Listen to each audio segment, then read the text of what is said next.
guys, how you doing? Então, galera, tranquilo? Bora lá para mais uma questão, pessoal. Dessa vez, prova da CMMG de 2021/2, né? Vamos ver aí esse textão bem característico de CMMG. A gente consegue perceber aí que nem é um dos textos mais longos que a prova tem, mas é consideravelmente longo, sim.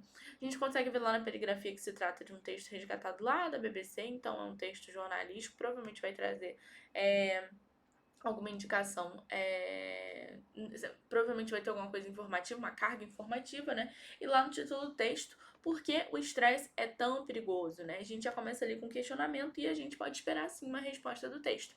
Toda vez que o texto começa com uma pergunta, que não seja uma pergunta retórica, né? Assim, ela é respondida pelo desenvolvimento, ao longo dos parágrafos, beleza? Então, bora lá. Por que o estresse é tão perigoso?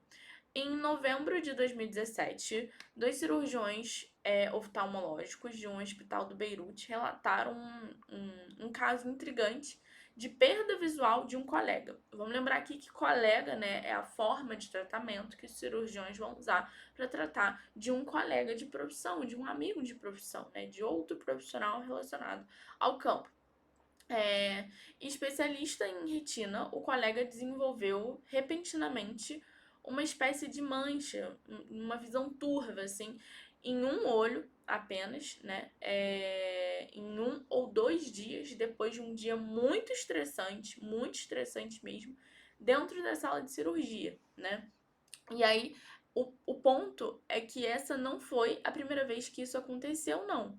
Então, a gente já tem aí a colocação de que um dia de estresse, né, na verdade, um período de estresse, ocasionou, aparentemente, né, porque ele fala, aconteceu depois disso. Ele não está falando disso à toa, né, lembrando aqui que o nosso texto está falando de estresse, né. O cara, depois de uma carga absurda de estresse, ficou com problemas na visão. Vamos ver o que aconteceu.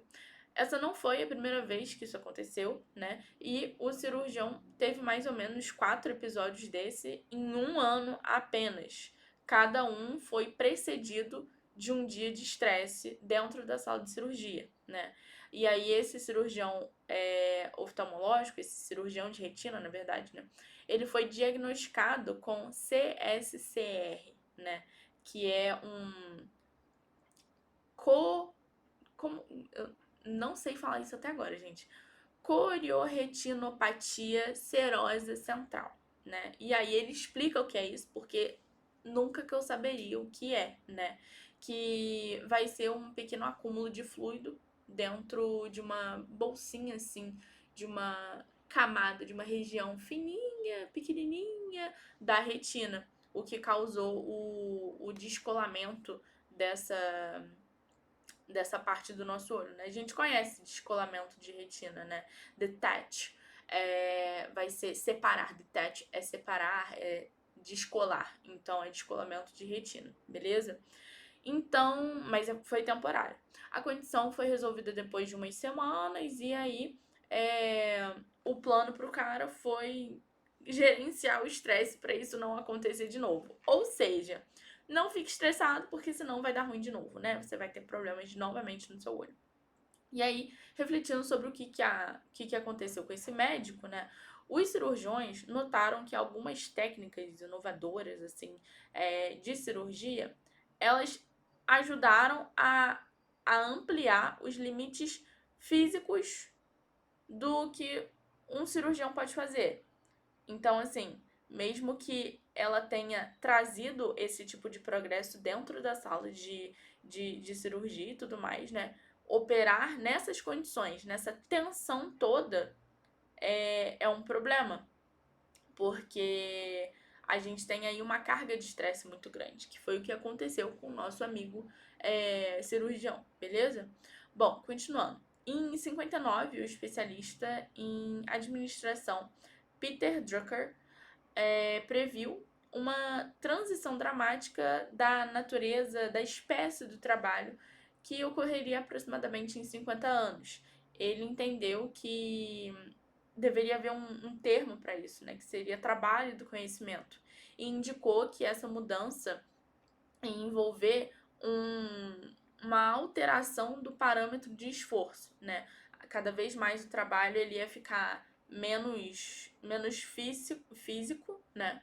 Para passar a ser mais mental, para exigir uma carga mental maior do que física, beleza?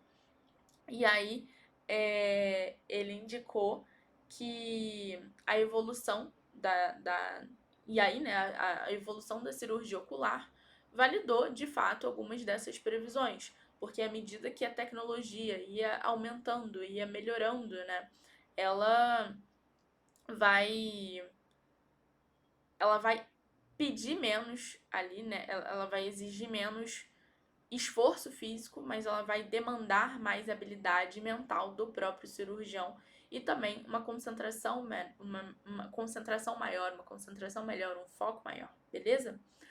E continuando, pessoal, essa natureza evolutiva do trabalho, né, ela vai exigir menos do corpo e mais da mente, né? O que vai indicar aí que a mente, a nossa cabeça, vai ser uma vítima de todos esses riscos da profissão. Então, por exemplo, é como se o ser humano ficasse submisso à profissão que ele exerce, porque cada vez mais ele vai aumentando a carga mental dele, beleza? De acordo com o Health and Safety Executive do Reino Unido, a gente vai entender que estresse, depressão ou ansiedade foram responsáveis por 57% de todos os atestados, assim, né, em 2017 e 2018. E que o aumento da influência da nossa cabeça em cima da produtividade tá gerando, né, um interesse aí em entender o que pode estar impedindo esse desempenho adequado e tudo mais, né? E aí o ponto caiu no estresse, né? Porque, logicamente, se a gente tá exigindo muito da nossa cabeça, não vai dar muito certo. E aí algumas pesquisas revelaram pra gente que uma reação aguda ao estresse, ela é construída numa série de processos, assim, processos que são encadeados. Porque hoje a gente sabe que, por exemplo, saltadores de bungee jump, eles vão se tornar resistentes à insulina depois de um desses saltos. E o estresse de dar aula para 200 alunos aumenta essas marcas, esses marcadores de inflamação nos professores universitários. Esses processos, eles vão oferecer uma vantagem de sobrevivência sob ameaça, e a resistência temporária em relação à insulina vai garantir que o açúcar vá para o cérebro, né? E aí, tipo assim, vai existir uma camada protetora contra os efeitos desse estresse. Então, a gente consegue perceber que existe sim uma relação entre o estresse agudo, né, e o problema da profissão, né? E aí os efeitos de uma reação de estresse aguda e saudável são, na maioria das vezes, temporário, cessando quando a gente termina a nossa experiência de estresse. Então, tipo assim, ter um período de estresse é super comum, é super válido. Eu posso ficar ansiosa com alguma coisa, eu posso ficar estressada com alguma coisa. Mas quando a gente tá falando de um estresse saudável e natural, a gente tá falando de uma coisa que tem início e tem fim e que vai atingir determinado pico, vai descer e tudo vai voltar para sua normalidade, né? Assim que acabar esse período de estresse. E qualquer efeito duradouro dele, né, pode deixar a gente melhor do que antes. Então, a gente observa também que estudos com ratos de laboratório descobriram que o estresse de ser contido por algumas horas pode aumentar o número de células cerebrais recém-nascidas, né, newborn ali, em uma parte do cérebro do camundongozinho, né, que pode corresponder a um desempenho melhor em determinados testes de memória. Então, a gente consegue entender também que existe uma correlação entre o próprio estresse e coisas positivas pra gente, né? O estresse, ele pode desencadear certas coisas, mas aqui a gente tá falando de um estresse basicamente comum, né? E aí o texto continua no parágrafo 7, né, indicando que o estresse, que é muito frequente, que ele é mais do que o normal, que ele é intenso demais, ele vai colocar a gente numa situação de tensão prolongada, ou seja, não é aquela coisa natural que vai ter ali o início da situação estressante, o pico e acabou, né? Vai botar a gente numa coisa prolongada. E ainda continua, né? Que dizendo que muitos dos participantes da resposta ao estresse, eles têm uma coisa chamada ações não lineares dependentes da dose. Ou seja, né? Isso significa que os efeitos vão mudar de acordo com a atividade prolongada. Então, aqueles efeitos positivos, por exemplo, eles vão mudar. Como resultado, o estresse crônico, né, que é esse prolongado, esse duradouro, vai induzir uma mudança progressiva, gradual, assim, né, e vai interferir em parâmetros psicológicos e físicos, né, que vão jogar a gente para uma certa desordem mental ao longo do tempo e tudo mais, beleza? E o parágrafo 8 continua falando disso, né? E aí vai falar dos aspectos dos braços, na verdade, simpáticos e parasimpáticos, que vão fazer parte do sistema nervoso autônomo, né? Seria uma rede nervosa que vai controlar todos aqueles processos que a gente não faz de forma voluntária. E aí ele dá exemplos desses processos, né? Como pressão arterial, a gente não pensa para, sei lá, regular a nossa pressão arterial. É uma coisa involuntária, é o nosso corpo que dá conta. É esse sistema nervoso autônomo que vai dar conta. Pressão arterial, respiração e digestão, que vai desempenhar um papel fundamental na administração, assim, dessa resposta aguda ao estresse. E aí ainda continua a explicação de que durante ocasiões de medo ou raiva, a atividade simpática, que vai ser responsável pelo fugir, meter o pé, ralar, vai aumentar a atividade, vai aumentar nesse período de tempo. E a atividade parasimpática, né, que vai dar a sensação de descanso, tal, e de digestão, de mais, seria o oposto assim, né, de calmaria, vai cair. Se esse padrão, né, ficar direto na ausência de estresse, no entanto, ele pode aumentar chances de hipertensão e de outras doenças, porque se a gente vai ficar nesse nível de estresse crônico, o nosso sistema nervoso autônomo ele vai dar resposta toda hora, e aí o negócio não vai ficar bom. Se esse padrão de atividade... Não. Da mesma forma, da mesma forma, enquanto a nossa reação emocional temporária desse estresse agudo ajuda, né, a prevenir, a se cuidar, a fugir de um evento perigoso, né, uma coisa a longo prazo, uma coisa crônica dessa regulação emocional, né, vai alterar cronicamente também o nosso humor, porque a gente vai começar a ter efeitos crônicos desse problema a longo prazo, né? E aí, nosso parágrafo 9, para terminar o texto, graças a Deus é muito longo, vai indicar que a tensão mental, ou seja, da nossa cabeça, não física, é um fator que vai limitar o nosso desempenho, né? Porque a gente está dado uma era, né, que a carga física é cada vez mais convertida em carga mental. É o que o professor, o professor não, o professor Peter Drucker, né, sinalizou com a ideia de que o trabalho ele ia virar um trabalho de conhecimento, em que a carga mental ia ser muito maior do que a física, né, vai bater com essa ideia dele. E aí, à medida que a gente vai fazendo essa transição para uma atualidade mais tecnológica, para uma época de informação, a gente percebe que o estresse crônico ele vai ficar cada vez mais e mais e mais presente ao longo dessa época, porque a transição do tipo de trabalho ela vai ser constante, ela vai continuar acontecendo. Beleza, pessoal? Bom, entendido o texto, né, a gente consegue entender aí mais ou menos o que o nosso texto quer mostrar pra gente. Quer mostrar que com um dos exemplos ali, né, do que aconteceu com o cirurgião, a gente consegue sim perceber os danos que o estresse vai causar, os danos que o estresse vai gerar na gente, na verdade, né?